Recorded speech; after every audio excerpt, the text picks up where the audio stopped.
This next section is kind of a catch-all for various technologies that make your cluster work and do stuff. So we're going to talk about some technologies that are sitting there under the hood to manage all the resources on your cluster, like Yarn and Tez, which sits on top of Yarn. We'll talk about tools for managing jobs in your cluster like Oozie, and we'll talk about Zeppelin as well. And Hue, which is also another management console, kind of like Ambari. So we're kind of looking at these higher level tools now and technologies that kind of are the glue that makes your cluster work. So let's dive in and start by talking about Apache Yarn in more depth. Let's kick off this section by talking about Hadoop Yarn. It's a fundamental piece of Hadoop version 2 that manages all the resources on your Hadoop cluster for you. And it's one of those things that just kind of sits there under the hood doing its thing. You don't really think about it. And that's kind of the beauty of it. You know, it's doing some complicated stuff, but you don't have to worry about the details. Yarn stands for Yet Another Resource Negotiator. Cute little acronym. And it was introduced in Hadoop version 2, and the idea there was to actually split out the problem of managing the resources on your cluster from MapReduce itself. So in Hadoop 1, MapReduce was this monolithic thing where, you ran mappers and reducers, and the resource negotiation was just part of it. But with Yarn, they split out the resource negotiation part, which allowed the development of MapReduce alternatives, such as Spark and Tez, built on top of Yarn. And it turns out both Spark and Tez, by using directed acyclic graphs, can outperform MapReduce quite a bit. So that really does unleash a whole world of new possibilities and new performance that we couldn't have gotten otherwise. So thank you, Hadoop people, for splitting that out. Again, it just sits there running. It's things that are used by other applications. So like Spark and Tez are built on top of Yarn, but I can't really think of a reason why you'd actually want to be coding against Yarn directly yourself. I mean, odds are, whatever problem you need to solve, there are so many technologies in the Hadoop ecosystem at this point. I can't really imagine anything that you can't do using the tools that already exist. So don't reinvent the wheel if you need to. But if you really, really, really have some burning need to build a new application on top of Yarn, it is possible, and I will give you some pointers on how to do so. Where does Yarn fit in architecturally? Well, at the bottom of our stack here on Hadoop, we have HDFS, which is the cluster storage layer, the Hadoop distributed file system. So if you recall, that's just the system that allows us to spread out the storage of big data across your cluster by breaking it up into blocks that are replicated across the various nodes in your cluster. Now, Yarn sits on top of that storage layer. So Yarn is the compute layer for your cluster. And it can execute specific jobs or tasks or, application chunks, basically, if you will, that are depending on processing certain chunks of data that's on your HDFS cluster. So the whole idea of Yarn is to split up the actual computation across your cluster, whereas HDFS is splitting up the data storage across your cluster. And these two are pretty tightly integrated, actually, because Yarn tries to maintain data locality. If you try to execute a job that is specifically looking to operate on some specific blocks of data in HDFS, Yarn will try to align those on the same actual physical host as much as possible. So Yarn is basically what's managing the computing resources of your cluster, and HDFS is what's managing the storage resources of your cluster. Got it? Now on top of Yarn, we can write different applications such as MapReduce, such as Spark, and such as Tez. And these are Yarn applications that sit on top of the compute layer, which in turn sits on top of the storage layer. And if we go back to our original diagram from the very beginning of this course, you can also see that in a different form. So again, HDFS is kind of the foundation of Hadoop. Yarn sits on top of that, and there are actually alternative resource negotiators you can plug in as well that we'll talk about later.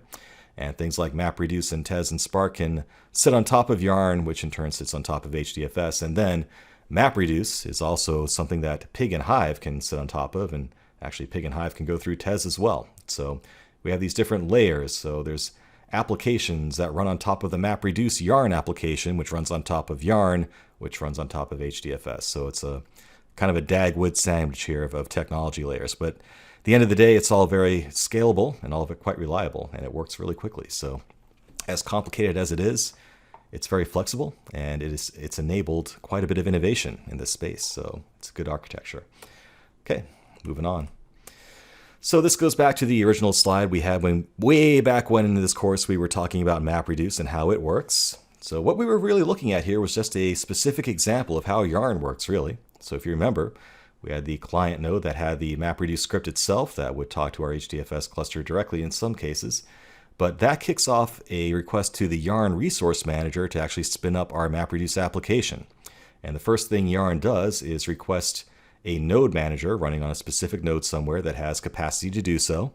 And that would be running the MapReduce application master, which in turn would ask for more resources through Yarn, such as this node manager node, which is a physical computer running a couple of different MapReduce tasks. And maybe there's another computer over here running its own node manager that has just a single task going on. So each node can potentially have multiple containers running different processes. And these all are communicating to each other through HDFS to get the data that it needs. And that's how Yarn works. So if I was to put up a diagram of how Yarn works as opposed to MapReduce, it looks exactly the same. All I did was remove the name wherever it says MapReduce with application, because really Yarn is just a general purpose framework for doing exactly that. You kick off an application from your client. A Yarn resource manager will then kick off an application master that runs on whatever node has capacity to run it. And then that application master is responsible for working with Yarn to spin up more nodes that have their own node managers that run specific application processes. So that's all Yarn is doing, is trying to make sure, it's trying to figure out where to run all these application processes, where to spin up these nodes, and how to evenly distribute the processing of that information across your cluster and do it in such a way that it minimizes data getting shuffled around your network. So it's both trying to optimize the usage of your cluster from CPU cycles and also trying to maintain data locality to ensure that a specific application process has as quick as access as possible to the data blocks that it needs from HDFS. So we talked about all this in the previous slide, but it's here for your reference. Again, the way Yarn works, your application talks to a resource manager to distribute the work to your cluster. And in a high availability Hadoop environment, there may be multiple resource managers that use Zookeeper to keep track of who the main master is at a given point. So just because you see a single resource manager in that diagram does not mean it's a single point of failure. There is a way to actually have redundancy there as well. We talked about data locality, and there are also different scheduling options you can specify when you're writing applications on top of Yarn. And these are usually configurable when you're actually running an application. So the three types of schedulers in Yarn are FIFO, which stands for first in, first out, capacity, and fair. So FIFO just runs jobs in sequence, first in, first out. So if you request to run an application in Yarn in FIFO mode, and then you request a second application, the second application won't start until the first one's finished. So it all just runs in sequence.